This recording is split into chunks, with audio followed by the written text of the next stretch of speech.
it's not a great investment. I would not choose to invest in music because the return on investment isn't something I would invest in. But the difference is what you're investing and what you're looking for as a return. It's a poor financial investment, but it's a phenomenal spiritual investment. Welcome to the Our Family Invest podcast, where we explore what happens when family, purpose, and entrepreneurship align. I'm Mike, a former Maui firefighter who reached financial freedom in just 5 years through real estate investing. And I'm Caroline, a Maui-based realtor here to educate, empower, and elevate my clients to make smart real estate moves, whether right here at home or through my nationwide network. Together, we're chasing our full potential as individuals, as a couple, and as a family. We're here to build a life that matters. And each week we share the stories of couples who inspire us to love harder, dream bigger, and grow bolder. So join us and let's learn, share, and grow together. All right, today we are excited to have Levi and Stephanie Ware on the show. Now, they're the husband and wife team behind the Melodic Caring Project, a nonprofit turning hospital rooms into front row concert experiences for kids fighting serious illness. And what started as one live stream for one little girl has grown into a global movement that's reached more than 57,000 families. But the story underneath is even better. The marriage, the mission, the pressure, and the purpose that's shaped their life as a couple and as parents. Guys, before we dive in, I want you to introduce each other for the audience. So, Levi, tell us a little bit about Stephanie, and then Stephanie, maybe you can fill us in on Levi. Oh, that's a great approach. I love that. So this is my beautiful wife, Stephanie Ware, and she's the brains behind Melodic Caring Project and the reason why Melodic is able to be sustainable and successful. Aw, thanks. Well, I'm not the only brains, but this is Levi Ware, and this is my loving, incredible husband who is an amazing father to our 3 kids. He is an incredible leader to our organization and really, truly the heart and soul behind the mission of Melodic Caring Project. I love it. Before we jump into that and all that it entails, I would love to ask you how you first met and what was your first date like? Okay. Ooh, this is a long This is story. no joke, right? So we'll get to Melodic Caring Project next time we come. On episode 2. So Steph and I's story is, we'll truncate this as much as we can. Let's but zip it it could, down. it could easily be a movie or something like that. We talked a little bit before we started recording that I actually lived on Maui myself when Steph and I met. Steph was in Seattle, and we both were in relationships that just honestly weren't healthy for us. And I think a lot of people find themselves in that place, right? You as you're trying to discover yourself, as you're trying to figure out what you want, what you need, what goes with everything that will make you your potential. That the decision to marry is it's so much larger than a lot of people give it credit for. And the reason I say potential is because I wouldn't be what I am without Steph. She has pushed me. She's expanded me. She has tested me. She has frustrated me to the moon and back, but in all the best ways, right? And it takes that that iron sharpens iron approach to be able to be what you are created to be and what you are capable of being. And that's what Steph has been for me. So we met, I was on Maui, she was here. Our parents were friends and were spending time and hanging out. And Steph was going over to my parents' house. My parents had what's called SWAT ball. It's like volleyball, but indoors and smaller rooms, and you use all the walls in it. So it's a crazy fast-paced game. Steph would go over and play SWAT ball with my family. And my parents recognized this girl's pretty remarkable and she needs to be with our son, essentially. Yeah, he would tell me, I'll fly you over. I'll fly you to Maui. Why don't you just go show up? Just go show up. And I was like, I'm not just going to go show up. Like, that's really weird. So it was just kind of like, haha, you're funny. Yeah. And then, can I jump in? Go, okay. yeah. So then they were scheming. It was my mom and his dad are, I think, the schemers of the bunch. And they would get together and play pinochle. And so Levi was in town and they're like, "Oh, let's go up and play pinochle up at the Ware's house." And I was I like, was in town for which I did, yeah, to propose. So this is what's wild. I was in town to propose to my previous girlfriend, who was not healthy, not a good situation, was just wasn't the right fit. just wasn't right? the right fit. Yeah. Yeah. And it was a manipulative relationship, if I'm to be totally honest. And I knew it wasn't right, but I was trying to work my way through it, and I needed to come to a resolution, in a conclusion in my own heart.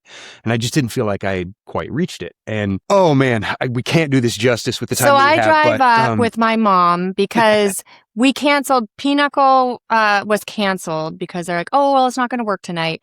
Well, we were already up in Mount Vernon. And so my mom was like, "Well, let's just go swing by and say hi to Paul and Suzanne, Levi's parents." And so I was like, "Okay, cool."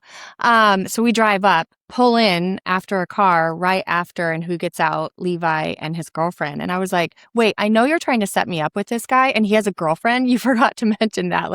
So it was just like this is not happening. So we went in. at that point, fiance. I had no idea. And So- what's crazy is it was an 8-year relationship. It was just a very difficult relationship for I think for both sides, right? But what it had come down to is essentially she told me I'm not gonna try until Try with your parents. I'm not going to try with your parents because she and my parents did not have a great relationship. I'm very close with my family. We have a very strong relationship. We had a construction company together forever. I'm just really close. I have 2 brothers and my parents, and very close with all of them. And it was a long 8-year dividing me from my family, dividing me from my support system type of relationship. And so when Steph and her mom walked into my parents' kitchen, I was sitting there with my fiance, and my fiance is not comfortable in my parents' house and never was. So Steph walks in and she immediately gets prickly and tense. And I'm like, oh gosh, and so I try to get closer to her to try to give her some comfort, while at the same time I'm looking at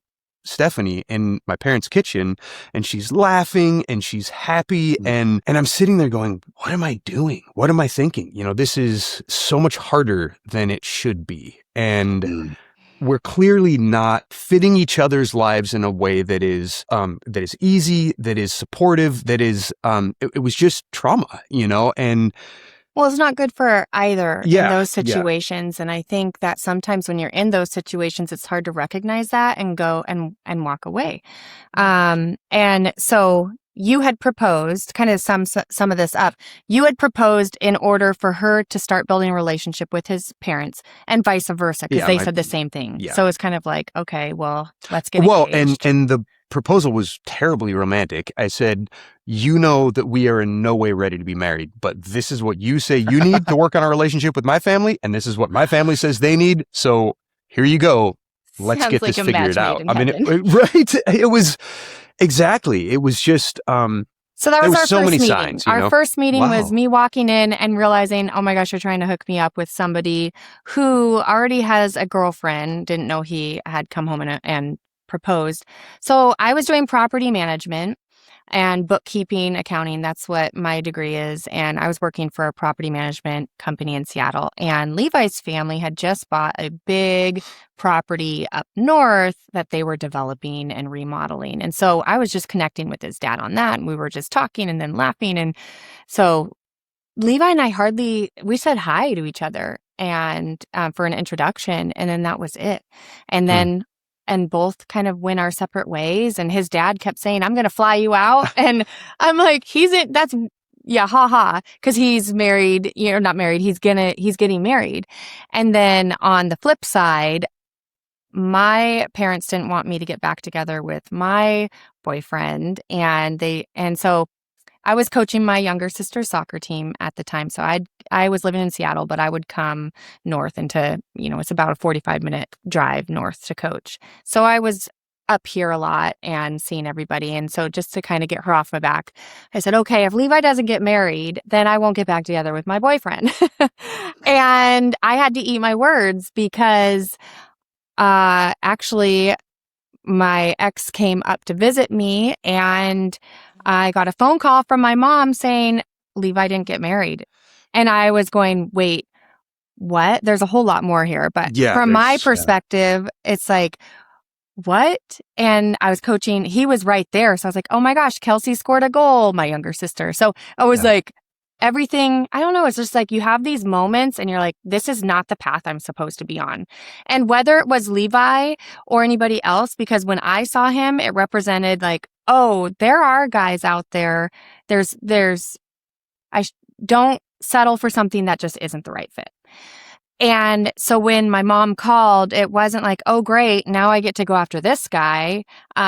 It's I'm not on the right path, and this is not right, and this is like a sign from God, and I need to heed this, and I did, and I mean, you can jump in now because on your side, but I feel like we need to wrap this up because I know, so I'm long. trying. It's so hard to tell this quickly, because on my side, we're talking 8 years of difficulty and trauma and breaking up and getting back together and breaking up and getting back together and knowing that it's not right, and this division between my head and my heart and, being in love with somebody that I knew wasn't the right fit. Right. And so that was exactly what was going into the day before our wedding on Maui. And I couldn't sleep. I didn't sleep that night. I was I felt like I was almost a part of something that wasn't my decision. It was just pushing me forward, and I couldn't stop it. Time wouldn't slow down. And the day of my wedding came and I was exhausted and I was hopeless in a way. And my brother called me and he said, "How you doing?" And I just broke down. I was like, "Man, I'm not well. I'm not doing well," and he said, "All right, I'm coming." And he drove over and he picked me up and we went to Tavares Beach, and I was sitting there talking to my brother and feeling like I can't do this. I have to stop this, and I called her. She was getting her hair done for her wedding. And I said, "I can't marry you today. We can't do this. That we're not ready for this, And I went back to the car that my brother was waiting in, and I felt like I had to be I needed cover. I was in a really emotionally unhealthy place after 8 years of really fighting myself, knowing that I wasn't in the right place. And I kind of collapsed into the car, and he closed the door and just drove me around the island for the next 3 hours while I sobbed, and then how Steph and I met was, at that point I was I'd never been reduced as far as in those months following that breakup and that decision. And I just felt like I was shaken all the way down to the foundation, and it really brought me back to my faith and to all the things that were really critical and instrumental in my life. And I was talking to my dad, and he said, "Steph went through a breakup. You should talk to her." And I'm like, "Man, what a sneaky bugger," And always meddling. But the thing is, so my previous relationship, I knew from the moment. So I used to be a musician. I still am a musician, but I was playing shows, and she was at a show, and I saw her from stage, and literally from the moment I saw her, I was like, that is not the kind of girl for me. But she started talking to me after the show, and she was funny and she was fun, and we had a lot of fun together. We laughed a lot, which is what got us into that cycle, right? And I heard only years later that you can fall in love with anybody, so be careful who you spend your time with. And I'd never heard that before, which turned out to be very true for me. And so I didn't want to unintentionally get into another relationship ever again, right? Because I realized you got to be careful with this, this is no joke. I called him the thinking man when we first met, because he would just think everything. He just was still at war with his head and overthinking everything. So I called Steph's parents first. I called her mom, had a conversation with her mom. Then I called her dad, had a whole conversation with her dad. I just wanted to make sure this is what I want. This is right. And then they told me that Levi called, and I was like, wait, what? Levi called you guys? And then yeah, he'll probably call you. And it's weeks go by. I'm like, can you just give me his number so I'm not blindsided by this? And when is he going to stop calling my parents? Call me if you want to get to know me. And then he did, and didn't realize the time difference. Right. And so it was 1 a.m., I think, and I was sleeping. And I luckily I put his number in my phone, and I did answer it. And we ended up having an amazing conversation for an hour and a half, but straight to the deep stuff. What do you believe? What do you want in your life? All that. And it was okay. And then it went from there. And I think we realized within months that there was so much more depth to our relationship, right? That was, as opposed to everything being wrong on paper, but our hearts being invested, which was the previous relationship. Like with Steph and I, everything was right. And we just clicked in a way that I'd never experienced before. So, and we'll pause it there. Yeah, and that will be episode 2, because otherwise we'll take up all your time. I mean, there's so much good stuff there, though. There's so much that we can continue to go into. And yes, this has been the longest intro that we've ever had so far. I'm sorry. That's fair. But we're fully invested in this story, too. So, But you also can't leave it at that, because Okay. you're talking on the phone. You've met, but not really met. So when you've talked about a lot of deep things, but when did you physically see each other, and what did you do? So our first date, you asked what was our first date. I picked Levi up at the airport, and we went out and hiked out to through Carkeek Park and down to the water, and we set up some sticks or rocks on the log and had a contest to see who could knock them off. And that was we went And we she went for a won. hike. Yeah. Yeah. I grew up playing sports, so yeah. my best So you're friend knows I'm competitive. very Even competitive. bring it out on the first date. Yeah. I like it. Let's hit rock. Let's go. Yeah. Well, I mean, that's so, I really do want to go into more, but I won't. I will save that for episode 2. But now that we got that under the way, why don't we go into the Melodic Caring Project? Because I really love what you guys are doing. But I want to know, give us a little oversight as to what it is, what it does, and how you started it. You want to talk about what we do? Go for it. You start us off, and then I'll pipe in. Okay. So really, the heart and soul of what Melodic Caring Project is about is supporting kids and families that are in isolation due to profound illness. So kids that are dealing with a lot of cancers, that sort of thing, chronic illnesses, situations where they are removed from their peer groups, separated from society, they're immunocompromised, and there's just not a lot of programs in place for them. So that's where Melodic Caring Project was founded, with the heart to try to reach these kids and these families. Yeah, it started with an 11-year-old girl in our hometown here in Mount Vernon. Her elementary school teacher reached out, was a good friend of Levi's, and knew Levi played in a band and he played music, and reached out and said, "Hey, I have an 11-year-old girl in my class. Her name's Katie, and she just came down with leukemia. And it's hit my classroom really hard. It's hit the whole school hard. And nobody really knows how to support her. They want to, but nobody knows really how to." And so Levi suggested, well, let's do a benefit concert for her at our local theater, the Lincoln Theater, and then invite everybody out to be a part of that. So a whole group of her family friends, elementary school teacher, the principal, local mayors came out. We put on this benefit concert, but the night of the show, she was quarantined in the hospital because she had gone through a bone marrow transplant and her immune system was so compromised. So she couldn't be around anybody. So it was her mom and her were down in the hospital, and felt like, wow, this is so sad, because we have all these people here to support her, to let her know she's not alone and that she can feel all this love and support. And we had just come through.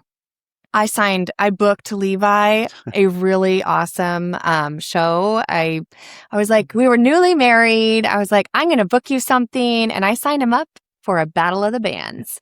And lo and behold, he was like, bands don't actually like doing that kind of stuff. And I was like, oh, whoops. Okay.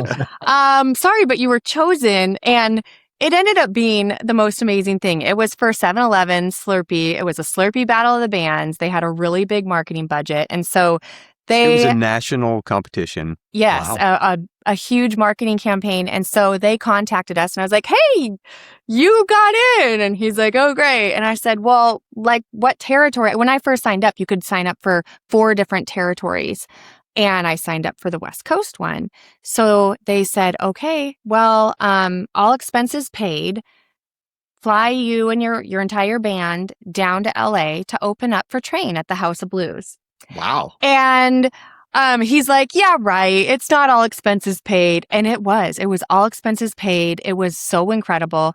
And the voting, though, so this is when live streaming was just coming about. The voting was done via live streaming. So it was our first interaction and experience with live streaming. And this was like 2008. So it was very, that was just a pretty unheard of thing. So, so like Steph said, there was 3 levels to the competition. Went to LA, then went to Dallas. Then there was a show in our hometown. So we got down to the final 2 bands. There was a band down in LA playing at the Roxy, and then we were playing at the Tractor Tavern in Seattle. And then they brought in production crews to live stream both performances out to the world so that everybody could vote from where they were at. And it was the first time we'd ever even seen the technology of streaming. And we're like, what a cool technology. Not thinking anything specific, but just that, wow, that's really cool. So I signed up for a live streaming account thinking maybe it would use sometime in music. And so fast forward to the night of the benefit concert for Katie and her not being able to be there, it ended up being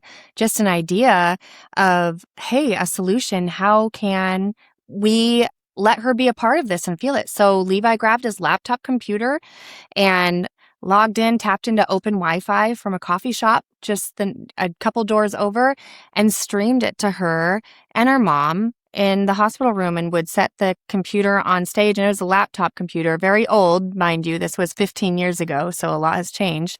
But would just point and say, Katie, we're all here thinking about you. Want to send you so much love. He'd pick up the computer, turn it around, and have everybody cheer for her.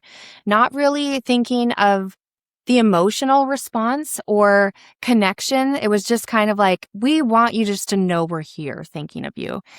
And Levi called her and her mom, Patty, afterwards, and they were just both crying because it meant so much to them while they were there. And that's where the idea, that's where it launched right there, because Levi and I were always a bit kind of at odds of Levi playing music. And music is just such a hard industry to make it in. And it's not a great investment. And so talking about where you invest, I would always tell him, if it was me, I would not choose to invest in music, because the return on investment isn't something I would invest in. But the difference is what you're investing and what you're looking for as a return, right? Yep. So it's a poor financial investment, but it's a phenomenal spiritual investment, and the connection that you make with people. And music has this miraculous ability to connect people, through upbringings, different experiences, different beliefs, different languages, it still is this connective experience, which is why it's always my go-to, right? When Ryan called and said, I have this girl with leukemia, what can we do? Music is always my first thought, because I know that it'll connect everybody in the audience. It'll connect Katie. It'll make everybody feel like they're a part of this shared experience. And so for me, the backstory of Melodic Caring Project is we weren't trying to launch a nonprofit at all, right?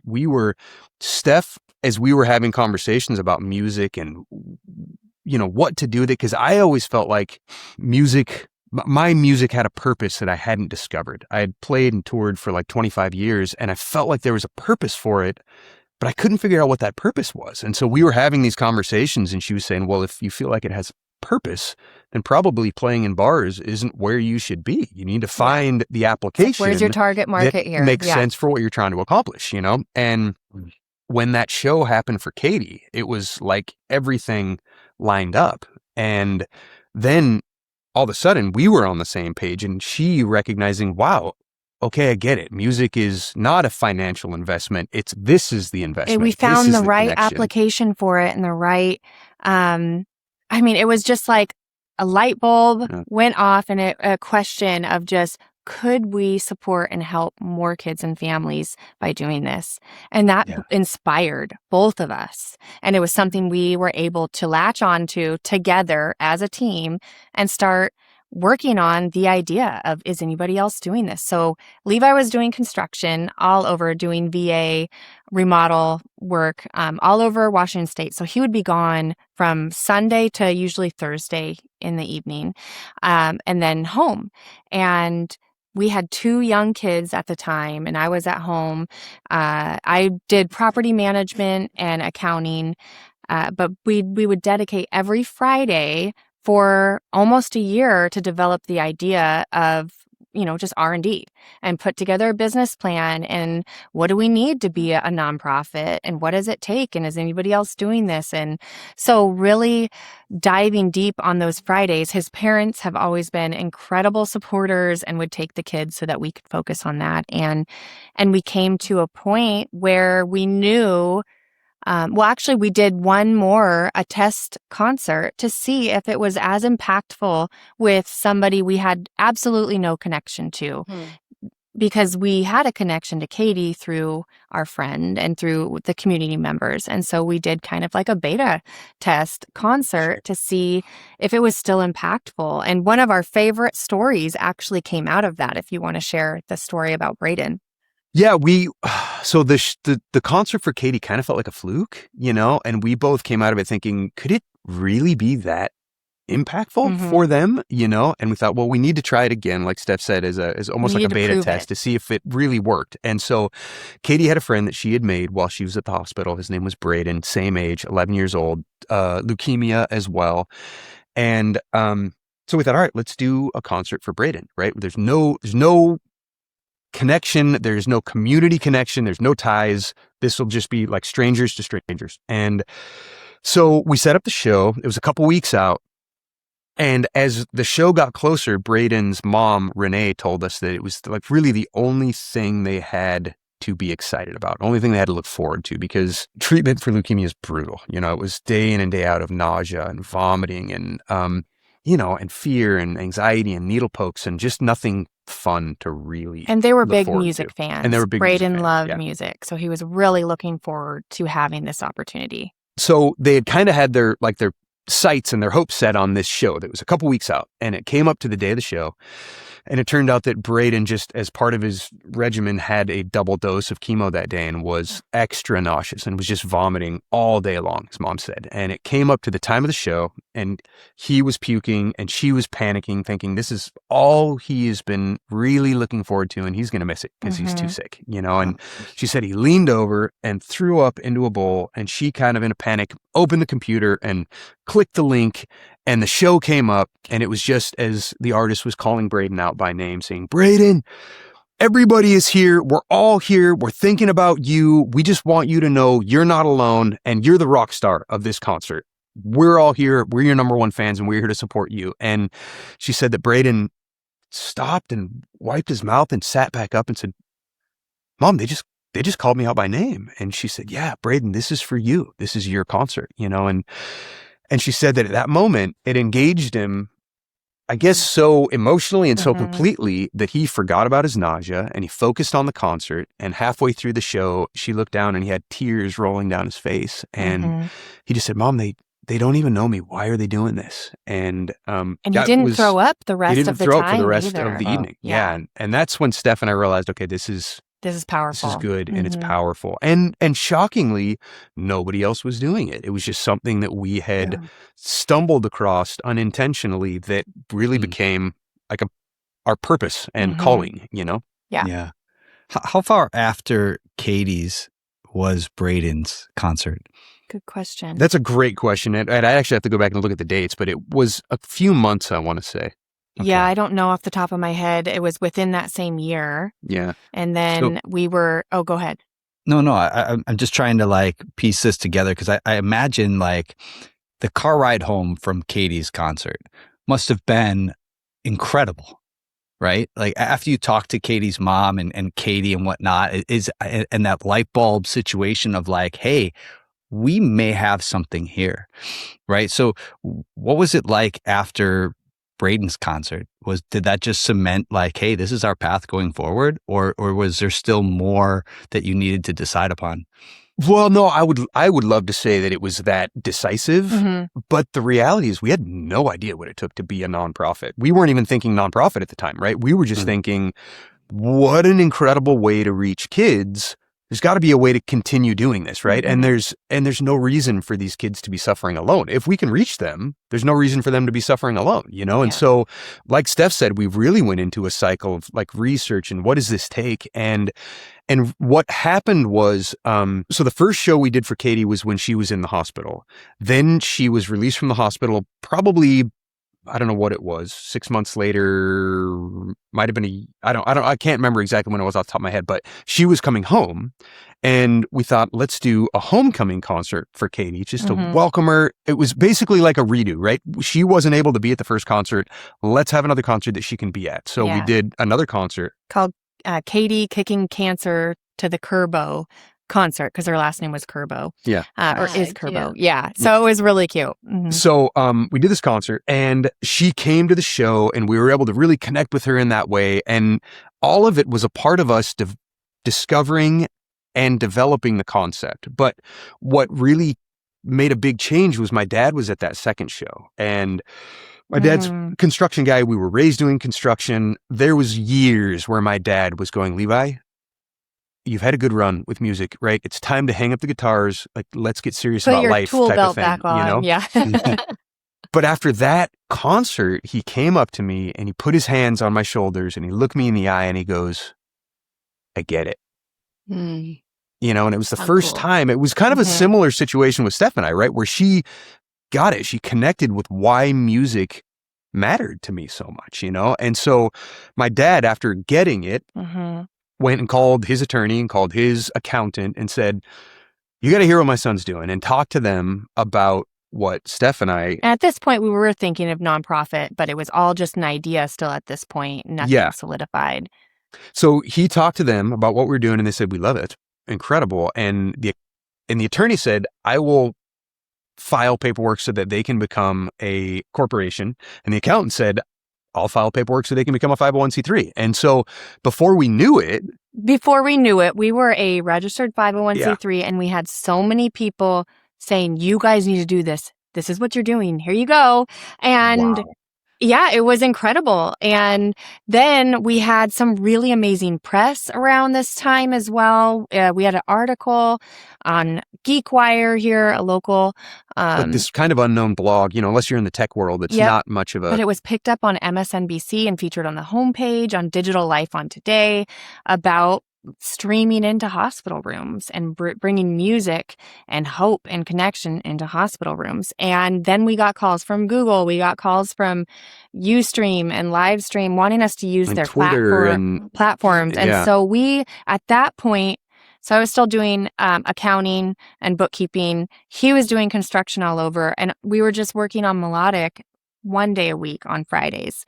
And we decided, hey, look, if we don't jump in, if we don't just go for it, it's not gonna happen at all if we just keep picking away. And so we decided, he hung up his tool belt. Well, we were just slowly getting ground, you know, like burned out. We had a 1 and a 2-year-old.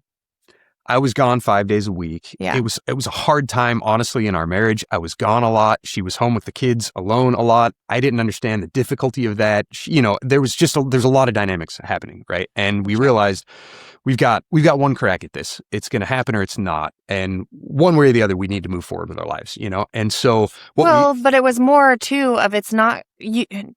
You can't make anything great happen. You can't build anything by just picking away and doing a little here and there. And that was the main thing. And we were both seeing the impact of it and believing wholeheartedly in it. We were aligned on that 100%. And so we decided, well, you know, we can't not do this. And everybody's telling us to do this. So we jumped in full-time Melodic Caring Project and just trying to figure out how to make a go of it, who to partner with to do live stream concerts. You know, so we had to figure out how to do all the production because we had no idea what we were doing. That's what I was going to say. Right. We had no video production experience. The company that partnered with us to stream our first concert out said, this is amazing. We said, great, you want to do another one? They said, no, we can't do that. We're like, oh, dang it. So we didn't have any video partners and we didn't have any video experience. And we realized that's critical. You know, I mean, this is a video production company essentially, and we don't know what we're doing. So we figured it out. Like Steph said, Googled it. I hung up my tool bags And we had 6 months of reserve to focus on Melodic Caring Project and make it go. And we figured this is so good. Within 6 months, we will figure out how to bring in some money. We're going to figure it out, right? Yeah. And so we jumped, and we started, like Steph said, we started Googling video production. Lynda.com. How to do video editing. We had one sweetheart of a guy in Seattle who said, I love what you're doing. I believe in what you're doing. What'll it take to make you guys successful? And so we sat down, we had coffee with him, and we said, we really need to essentially become a video production company. And he said, okay, what does that cost? And we had done research and said, it's about $30,000 for us to buy the equipment we need and to really become a live streaming video production company. And he said, okay, I can write you a check for 15 right now. It was 10. Was it 10? It was 10. I can write you a check for 10 right now. Will that work? And we're like, that's amazing. So he literally walked us out to his Jeep, wrote us a check for $10,000, and we went and found used equipment online and purchased it and started to become a video production company. Yep. And then we invested in cameras and figured out how to map everything together and connect everything, and grew it to become one of the top 50 live streaming platforms was it in the world? It was at the time. So yeah, it was really fun. A lot of work. We teamed up with really small local Seattle living room shows that they would put on shows in living rooms all over. And so we would team up with them, and that's how we got our start. Yeah. Stream really intimate, like 50-person shows to kids in hospitals, and we started just with independent artists in Seattle to kids at the hospital in Seattle. And it was incredible, right? Yeah. The connections that were happening were not believable, honestly. We just kind of thought we still having to prove it over and over to ourselves. But our minds still keep getting blown with how significant this connection is for kids and their families, and what the support means to them. Yeah. And so that was the thing. After 6 months, we had burned through all of our reserves. We had no more money left.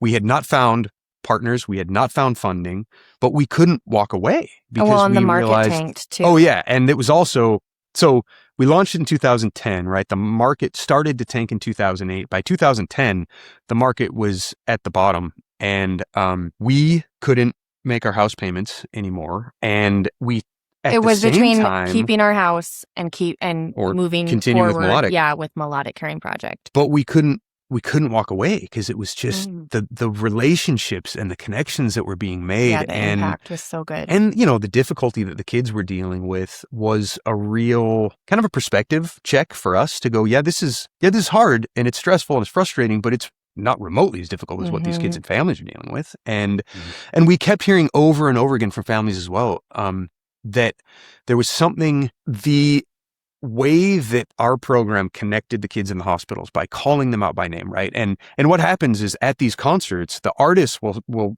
talk to the kids just like the first show, right? They'll look into the camera and go, Mike, Caroline, we know you guys are out there. We see you.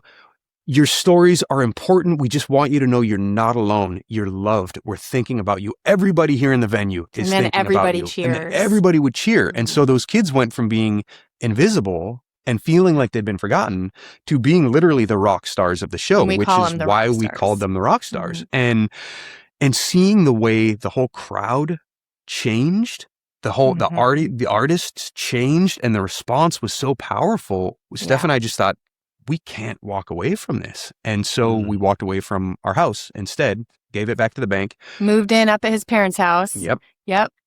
Remodeled their garage actually into a bedroom for us. Then I found out I was pregnant with our third kid. Which was ideal timing. Which was really unfortunate timing. So I was like crying, how are we going to pay the bills? Yeah. So that was exciting too. But honestly, like miraculously, this story is so crazy, guys. When we really stop and think about it, it's so impossible, I'll say, because we just didn't have the foresight to envision this, right? But the first show we did, There's a guy by the name of Mark Hibbert, who was a dear friend of mine. He was my music mentor when, like I said, my dad didn't really know what to do with me and music. And at one point when I was like 17, Levi, get in the car. Okay. So I got in the car. My dad drives us to a local studio. I didn't know it was even there. We get out, we walk into the studio. He goes, take a seat. So I sit down and he goes, play him a song. I'm like, I didn't know who this guy was. This kind of older fella, studio owner. I'm like, okay. So I play a song and my dad kind of looks at Mark and he goes, has he got anything? And Mark goes, yeah, he's actually pretty good. My dad goes, okay. And kind of was like, that's it. Here you go. Here he is, and Mark became my music mentor. Well, Mark was the sound man for the first concert we ever did for Katie Kerbo. I called him and just said, Mark, we've got this thing we're trying to do. Would you want to be involved? He's like, I'm there. So he came up, he ran sound for it, was really excited about what we were doing. He called a buddy of his, also named Mark, so this gets confusing, but told him about what we were doing. And then months later, Mark Hibbert, my music mentor, died from a massive coronary heart attack from a show. He was getting ready to play a show, was loading his bass amp in his car. I was going to the show. I was super excited about it. And he passed away. Like immediately. Very Very suddenly. And so I thought, man, it was a blow. Steph and I went to his memorial and I spoke at the memorial because Mark had this amazing way of connecting people. And there was all these people in the crowd that he had told me about for years that were like mythical figures in my mind, and Mark was Mark was in his, late 60s. So they were all older guys. I was young and all of them happened to be at the memorial. So I spoke just to kind of talking about what Mark meant in my life. And afterwards, all of these guys started come up and go, Mark told us all about you. And it was just this really beautiful connection. That was very cool. Well, one of these people was a guy by the name of Mark Stendel. Mark was launching a video production company. And he's a legit video producer, knows what he's doing. Real deal guy. And his concept was, we're going to do video production for Microsoft to be able to live stream Microsoft meetings to Microsoft employees around the world. It's going to save Microsoft millions because they're not going to fly their people in from around the world anymore. What they needed was a live streaming team to be able to launch this concept. And Mark came to us and said, I have this concept. Would you consider joining me to launch this concept? And we became the video production company that was subcontracted by his video production company to launch this concept at Microsoft. And we went from being broke, like broke. He believed that we could do it. Yeah. Even when we did not. And we did. And because of that belief, we are where we're at today as well. Yeah. And so we, within Along a couple with of parents, years, we're making more money doing video production than we were making doing property management and construction, which was mind-boggling to us, and it kept us, and it brought everything into one concise vein moving forward. So we were doing video production for our for-profit. We were doing video production for our nonprofit. Music, our hearts, like everything came into alignment to reach this goal. Well, and that helped us survive because we didn't take a paycheck from Melodic for the first 10 years because it wasn't there. And so any donations that would come in, it just went to keep the program alive. And then we would bring, even today, we still donate a large portion of our time because for us too, we need more people, more staff members. And this is feels like our life purpose and our mission. And thankfully, we've made some smart investments over the years in minimizing debt. And we're in the situation where we can do that now too. And so it's really our priority now is to hire the right team to help us. Cause that's the thing that gets heavy of wearing too many hats. I'd say that has been one of the biggest struggles with Melodic Caring Project.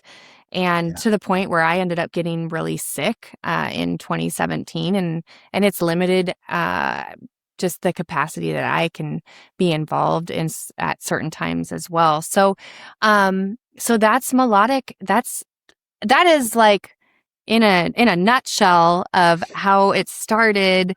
and some of the struggles. I mean, if you're building anything, I don't know, I want to say this real quick, just for anybody listening. If you want to build anything or anything great, you're going to have ups and downs, and then it takes time. It doesn't happen overnight. And if you believe in it, I think that's the biggest thing for us, is having faith that something's coming around the corner. Because when you think it's done, it's over, and you just have to keep believing. Once you lose that belief, then it is over. You stop looking for those opportunities. So I think that's one of the biggest things of why Melodic is where it is today, is we've both, when he's lost his belief, I've had it. When I've lost my belief, he's had it, and we've been able to pick each other up too when needed.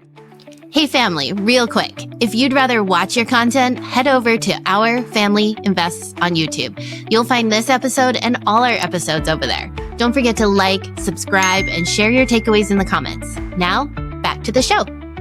So one of the things that I don't really want to gloss over this, because you mentioned it and then we kind of moved around it a little bit, but you had to choose between saving the nonprofit or saving your house. And you had babies at the time too. Like you have to care for your family. So that decision to move towards the nonprofit over something that was financially more responsible must have been a very difficult conversation for the two of you. It was. Absolutely. It was. But, okay, so there's other contributing factors at the time as well, right? This was 2011-ish, I would say, that we walked away from the house. And it was, like I say, it was at basically the bottom of economic downturn in the United States, right? My family,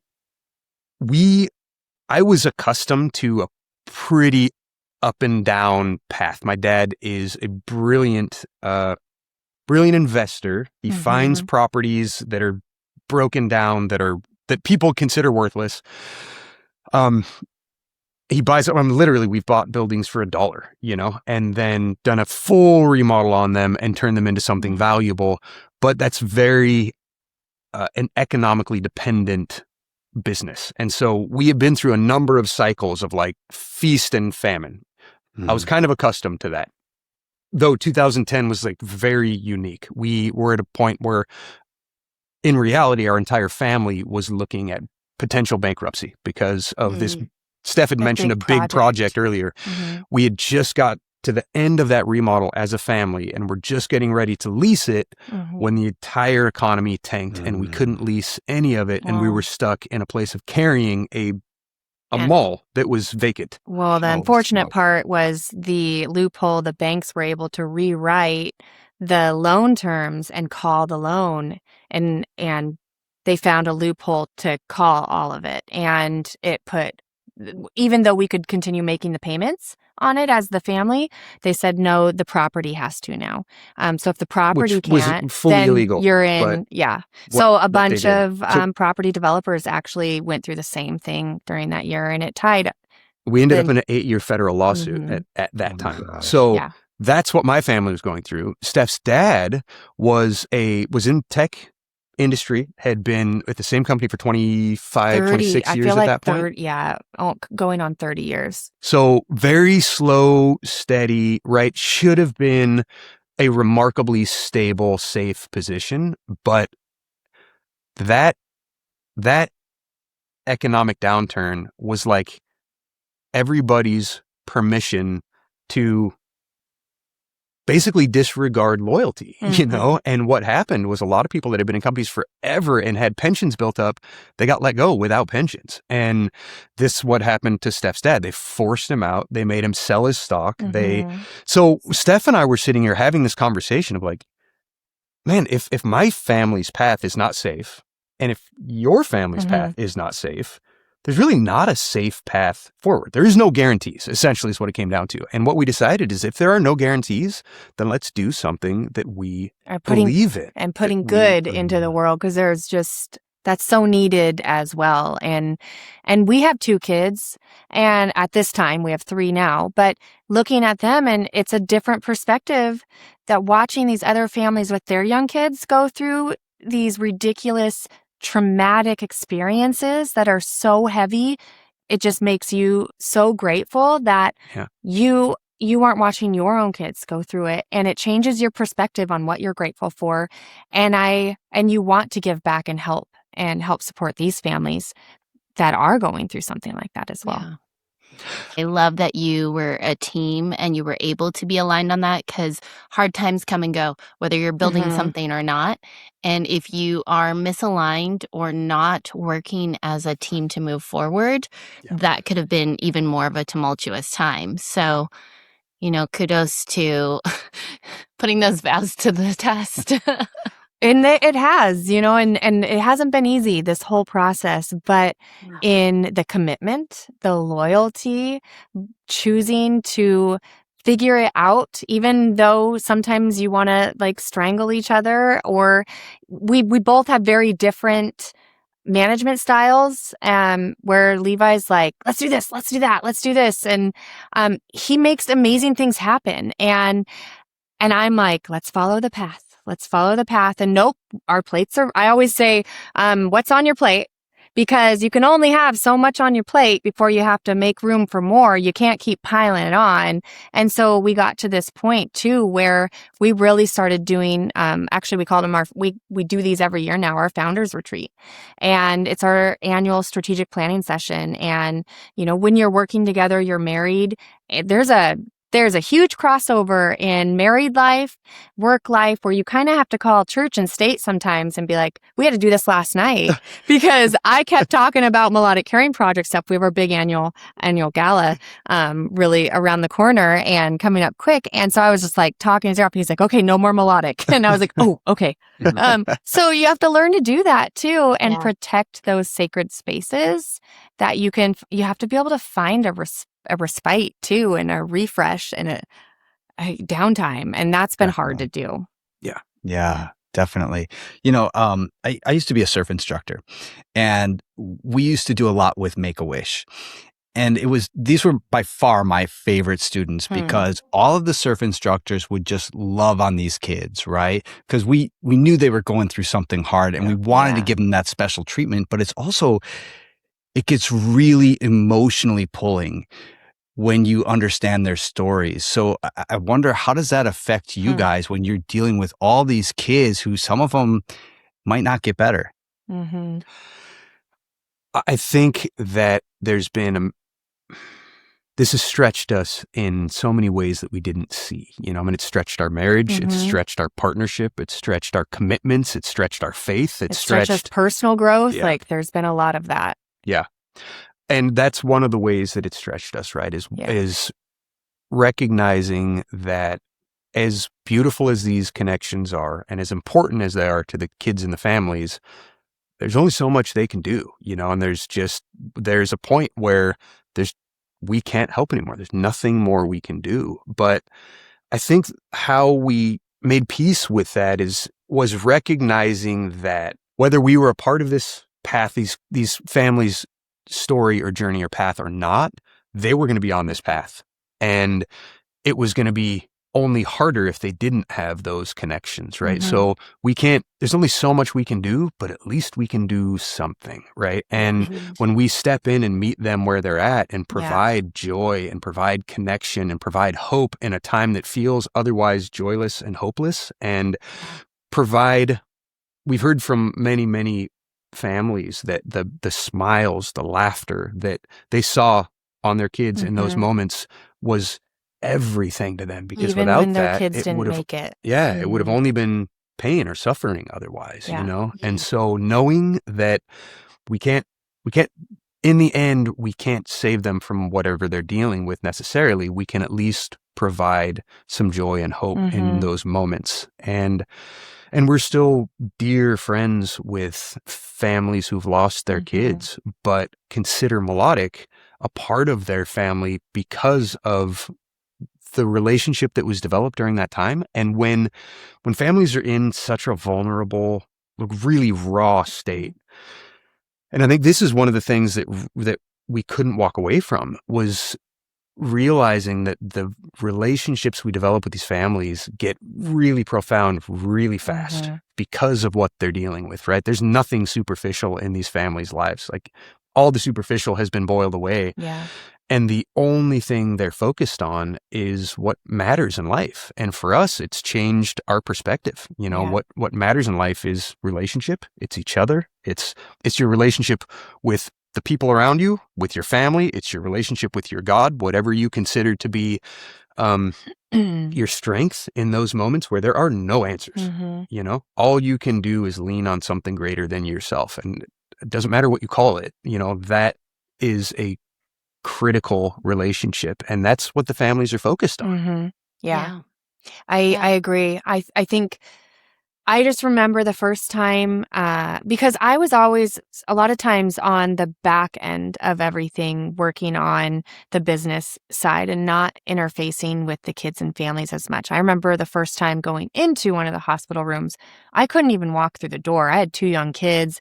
I just looked through the window and saw them in there, and I was just like a mess. So it's definitely can be heavy and emotional, but the more that you go in there and you're like, I'm not going to cry because they don't want to see me cry. Like, they want to have fun, and they're the rock stars. Like, they're kids. They just want to be treated as kids. They want to be treated as adults. They want to be just like, they don't want to be pitied. And I think going in there and just pushing through that, because you have to push through that emotion too, you find what joy is given to them, it's given back, and it just is a really beautiful connection and relationship that you're able to make. And we're really intentional with all the artists we work with everybody on our team. That is a core value of ours, is to bring that genuine care and compassion. It has to be authentic because they feel that, and we're protective over our rock stars and our patients and the families for that. Because they're incredible. And we have a whole series that we push out called our Rockstar Stories, because the world needs to see their strength, hear their wisdom, their earned wisdom that, they've been forced to earn in a very short amount of time. There's 9, 10, 11-year-olds that some of the things they say is just like, really, oh my gosh, everybody needs to hear this. So it's just been really a very rewarding journey. And I feel thankful to be able to help these families, no matter what the end result's going to be able to be there for them. And what a great way to, when you have that perspective shift of not continuing to push that isolation, or when you come in with that pity, they don't want to see that. That's like the last thing they need to see in their lives, in their journey. So I love that. Have you brought your kids into the mission with you? Oh, yeah. Yep. They were 1 and 2 when we started, and now they are 17, 16, and 12. 18, 16. 18, 16, and 12. Yeah, you're right. 12. Holy smokes. 18 is a big just turned deal. 18. It totally is. Yeah. And it has been a part of their life from the start, and what Steph and I have realized is that it's remarkable, because as parents, there's nothing you could hope for more than that your kids would be genuinely compassionate, empathetic, caring, and being a part of Melodic has made them, they all, forever, all through them being young, they would always fight over who got to pray for the rock stars of the moment, like the kids that we were supporting in that moment. And no, I get to pray. No, I get to pray for them around the dinner table. Wow. Yeah. So it's been a part of their, really just kind of their fabric, the fabric of our family, So, I would say, for the sake of this podcast, our family invests, it does. in hearts and in these kids' lives. And that is the thing we've found to be genuinely meaningful, worthwhile, right? Every moment. And we've had so many moments during this journey that we thought, well, it's over. It's been a great run, but there's no way that we survive this month. There's no way we survive this week. There's no way we survive this event, and amazingly, this is where our faith has been tested. Something has always come about in those moments we thought it's over, that gave us another week, gave us another month. And what we decided was, okay, we can't control to a certain degree, right? We can be as wise and as smart as we can with how we run the business and how we develop our our procedures and our protocols and our, all of those things. But to a certain degree, it's out of our hands, right? People's giving is out of our hands. And we found peace in going, if this lasts another day, it's a worthwhile day. It's good. Yeah. If it lasts another year, it's a worthwhile year. And we'll just do everything we can while we can to invest in these kids and families' lives. Yeah. And now just recently we went from 4 employees. Now we have 6 employees. And so it's growing. It's a very exciting time. I'm like so proud of the 15 years of the struggle, and we have some incredible supporters, incredible board members, and I love all the people we get to meet along this journey. And there's some really good people out there. And so it's easy to continue having that faith because we've seen it repeat over and over. And these amazing people say, we want to be a part of what you're doing. And whether or not they write a big check or they come out and volunteer at an event and really help lift you up. We have a lot of people lifting us up and our team up and the rock stars up, which has been really neat. And that's including our kids. Our kids, since I actually was just looking through pictures yesterday of our annual gala, and then we have had them come out. They're our volunteers and they're a part of it. They meet the families, they get to work and be a part of it since they were just very little. And it's just, I love that. They are on text chains with some of the rock stars, group texts that then they keep in contact with. And it's very sweet. That's amazing. I love everything about your story. I imagine there's a lot of people, a lot of couples, a lot of families out there that want to do something bigger than what they're doing right now. And you have taken something as intangible as love and figured out a way to turn it into a consistent, scalable experience. So if there is another couple out there listening, or family listening that wants to do something bigger, what is a blueprint? What is a special sauce that you would give them that to just kind of encourage them to take it on? Good question. I'll give mine, and then you can give yours. I think having faith that you can do it, reaching out to those in your corner, in your network that can help lift you up. It takes a village. It really does, whether you're raising kids or wanting to launch a business. And jump in. Put the research in. Do the due diligence, make a good business plan, be smart and strategic about it. Don't have too many things on your plates. That's something I always do say. But jump in and go for it, because what do you have to lose? And I'm so thankful that we did do that 15 years ago. It has enriched our lives. It's been one of the best investments that we will have done with our lives. I love that. I'm going to go back to what Steph said earlier. Nothing good happens quickly, right? Nothing good happens overnight. And it might be the most brilliant concept that will one day sweep the world, which I 100% believe about Melodic Caring Project. But it still takes time and intention. And like Steph said, belief and commitment, right? You have to be committed to the change that you want to create and know that it's worth the time and the effort and the energy and the frustration and all of those things, because like Steph said, it takes the people around you, right? Steph and I have been maybe at the epicenter of this thing, but it has only been because of the belief of the people around us that have supported the concept and the mission and the work that it's been possible. So everybody's busy. There's a lot happening. Life is crazy, and it takes time to convince people that what you're doing is beautiful and impactful and worthwhile. And that can be frustrating. But as people start to come around and recognize that, I think a lot of it is people want to see that you believe in it enough for them to believe in it, right? And it's taken, I think it took the difficulty, it took the suffering, it took all of that for people to go, you guys must really believe in this thing. And if you believe in it that much, I better take another look at it, And it's been that has taken it to where it's at.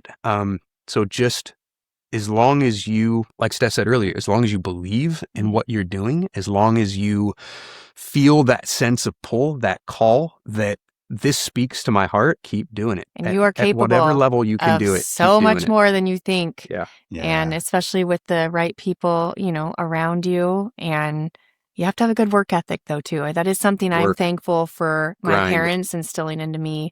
All the stacking of firewood we did, that I hated at the time, Dad, but, those chore lists. But I am thankful the hard work ethic, because it does take blood, sweat, tears to make anything happen. Yeah. You have to be willing to do anything. Nobody will do something you're not willing to do Yeah. yourself, right? Yeah. So we are Lead by still, example. 15 years later, the first ones to show up for events and the last ones to leave. We're the ones opening the U-Haul truck, and we're the ones closing the U-Haul truck And that's to get all of our stuff there and out. And that's a part of like a legacy too to our kids, right? And we want our kids to be the same. And so we just actually took them down and all volunteered at Switchfoot's Bro-Am event in San Diego and brought our whole family down, and we just like put us to work, and it was great, and we loved it. And it was wonderful. That's awesome. All right, guys, I'm going to get you out of here with a few more questions. These are the same questions we like to ask all of our guests, just to kind of get to know you a little bit better. But who or what has inspired you, or maybe where has inspired you most along your journey? I'm going to say for me, at least a huge degree, was our faith. Our belief that it's not just our responsibility, it's like our blessing to be able to give back.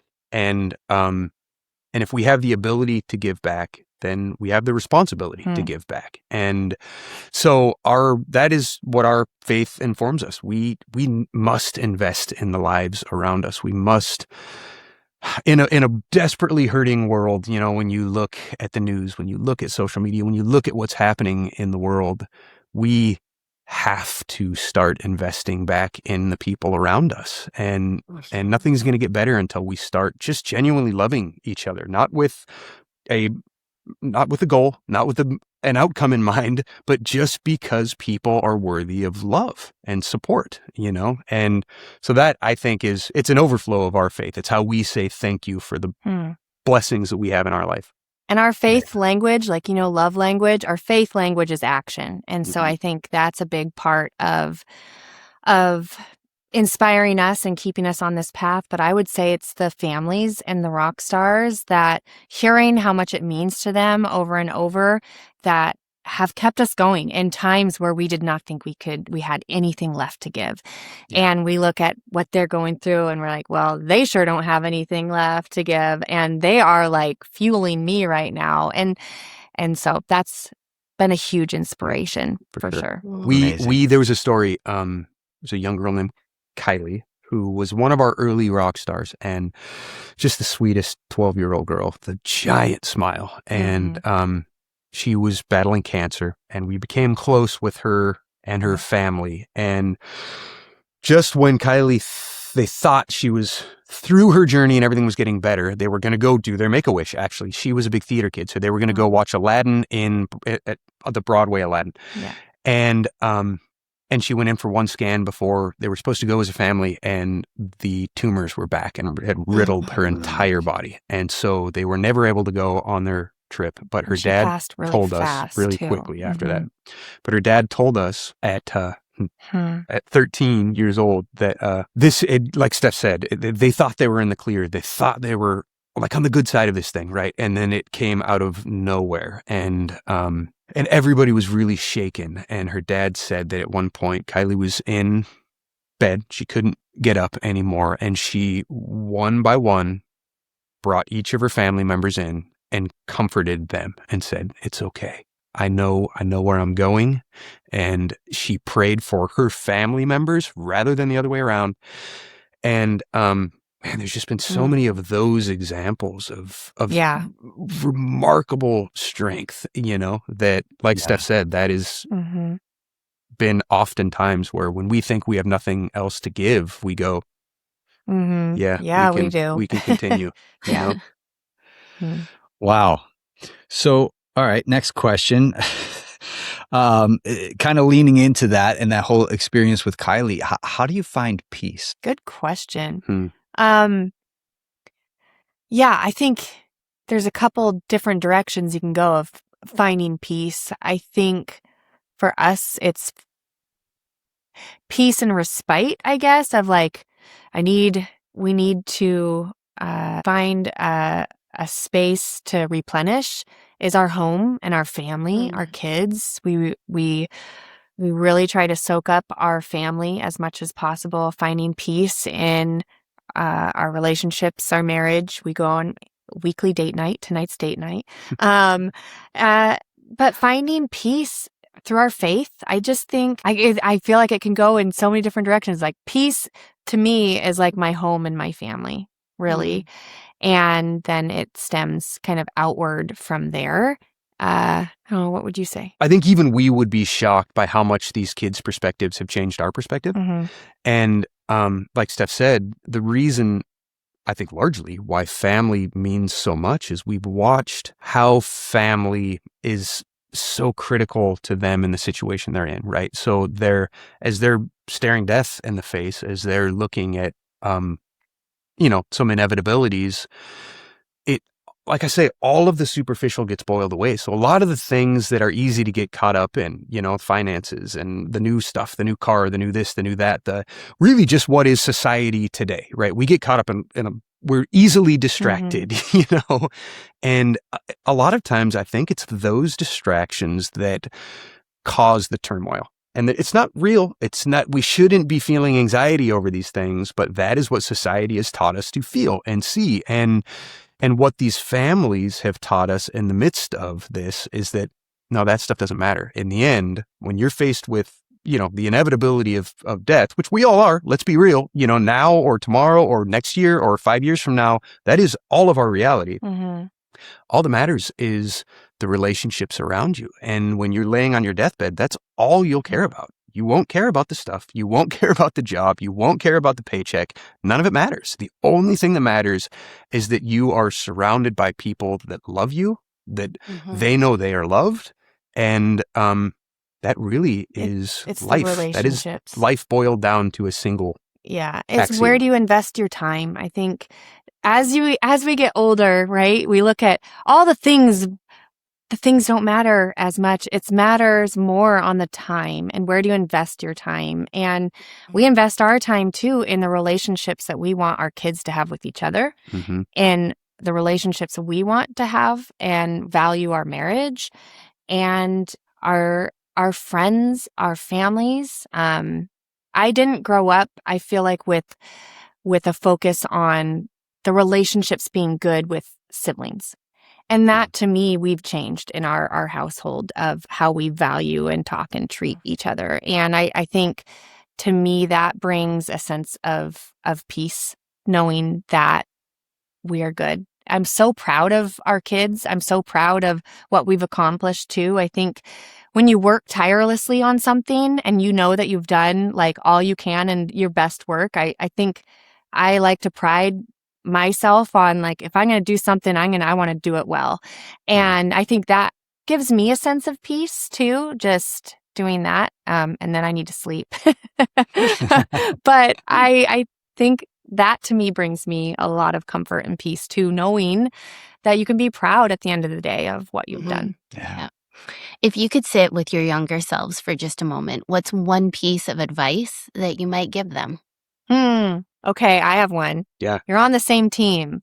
I think younger selves of like, you start tit for tatting things, especially early on in marriage, and then you have kids and you're like, whoa, what's happening? And all of this is, you're on the same team. Give them the benefit of the doubt too. I think that has really, that perspective shift, and push yourselves. Be open to growing in areas that are super uncomfortable. And in the past couple years, I feel like I've been pushed very personally in growing with just how to deal with conflict that I was not good at too. So pushing yourself to grow in those areas is very good. So younger self, there's a lot of growth, and growth is good, but it can be hard, but it's good and worth it. Nice. What about you, Levi? Yeah.